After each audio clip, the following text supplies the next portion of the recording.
Hey guys, it's Nancy from Jack and Link. Don't mind the mess. This is typical at the end of Friday. Things are looking a bit chaotic. So you know what time it is? It is where I recap and I share all the different things the main things that I use from Jack and Link, so you guys can save them for ideas for later on. So let's get started. Okay, so let's do a quick intro. So my name is Nancy. I am the owner of Jack and Link. Jack and Link hand makes wooden and fun dry erase resources for kids. I'm also a homeschool mom of two boys, Jackson and Lincoln, hence the name Jack and Link, and they are in second grade and fourth grade. So a lot of the activities that I'm going to show you are with my second grader and my fourth grader. Actually, all the activities. Okay, so one of the activities we did, we used our grammar board, our wooden grammar board. And I just used one of the tiles to kind of instruct the lesson. So I said, build 3 phrases using all 4 colors.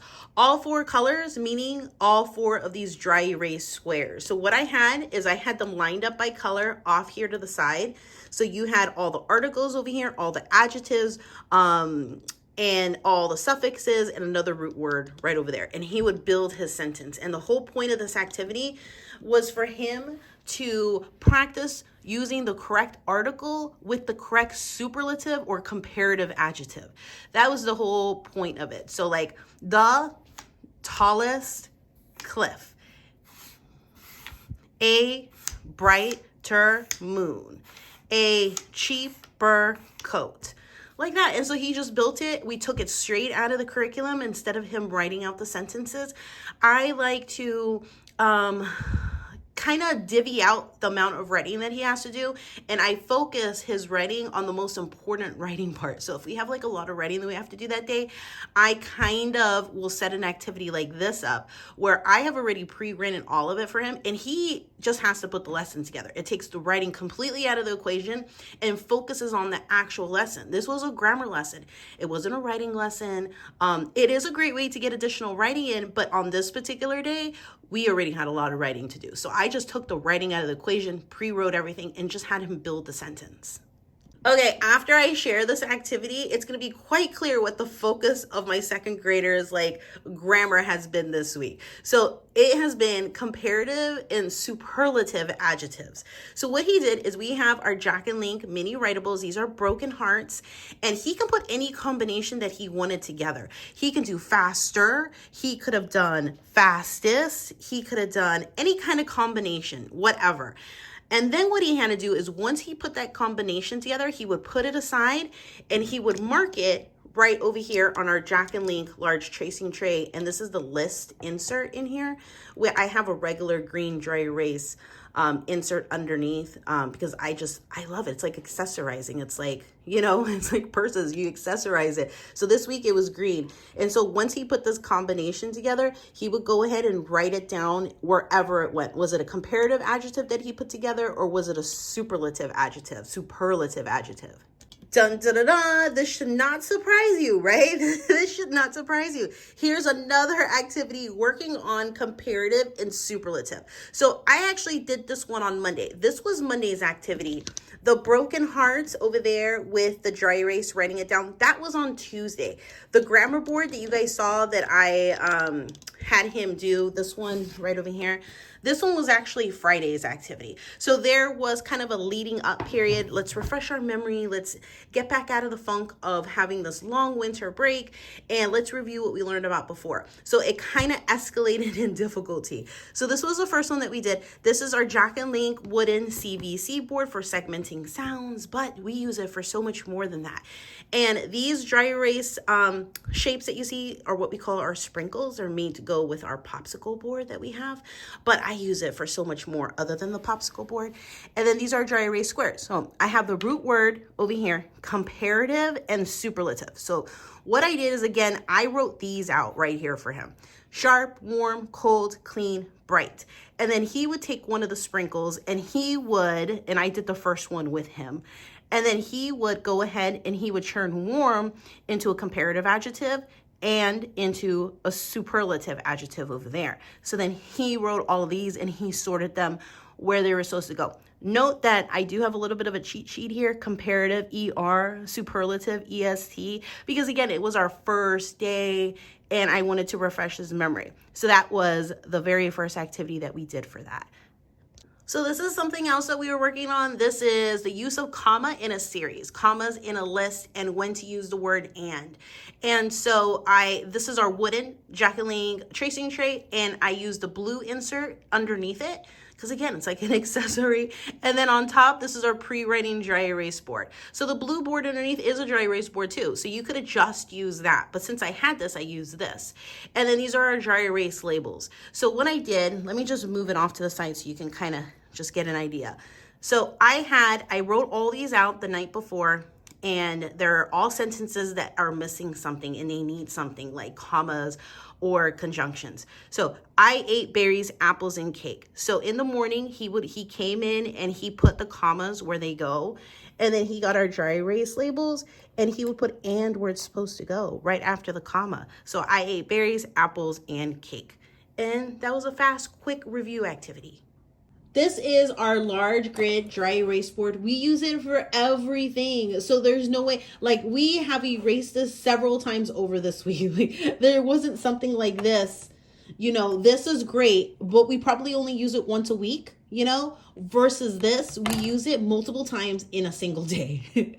So I'll show you an example of how we use it, but this is my fourth grader's go-to. Like he uses this for math all the time. Like, so you can use it. And I think one of these days I'm going to do a video like showing how the different ways that you can use this large grid dry erase board. But for now, I'm just going to show you for math. So for math, he has been using it a lot for dissecting and redistribution and taking apart large division problems and multiplication.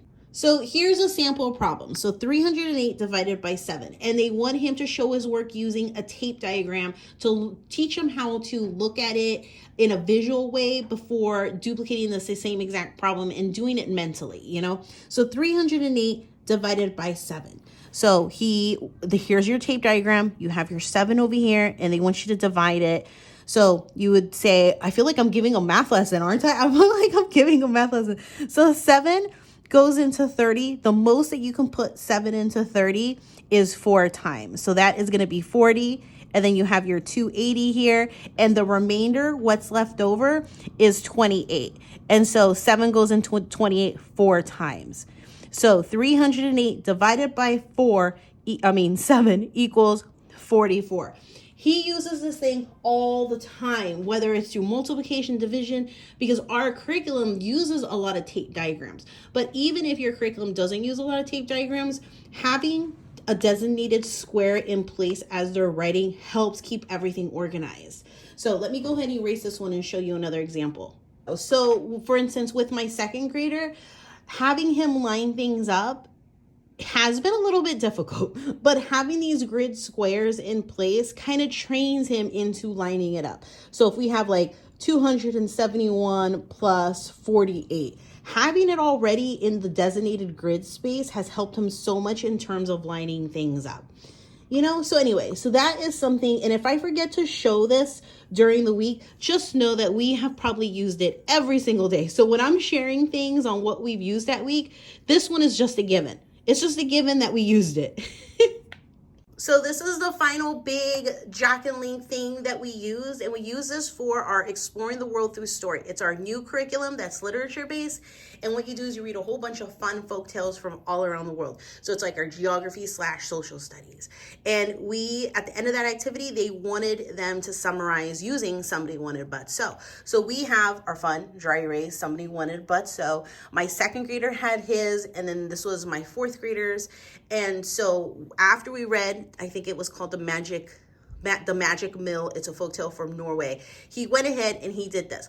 But because he's in 4th grade and I wanted to further extend that writing opportunity, I had him take the information that was written in here. He took out his history notebook and he went ahead and he wrote a paragraph. So this is a graphic organizer. That's how you treat this. Somebody wanted but so. In the earlier years, just getting them to think of it in terms of this so you can have them organize their thoughts. So somebody, Cinderella, wanted to go to the ball, but her evil stepmother wouldn't let her go. So, and then write down the plot, the events that happened. Then she was able to go to the dance and she met the prince and they lived happily ever after. Hopefully you guys get an idea. That's how it goes. And that's how you would do it with the earlier elementary years. But as they get older, what you really want for them is to take that information out and put it in paragraph form. So that's what my 4th grader did. We took that information out, put it on his notebook, illustrated a fun image, and then that was pretty much it.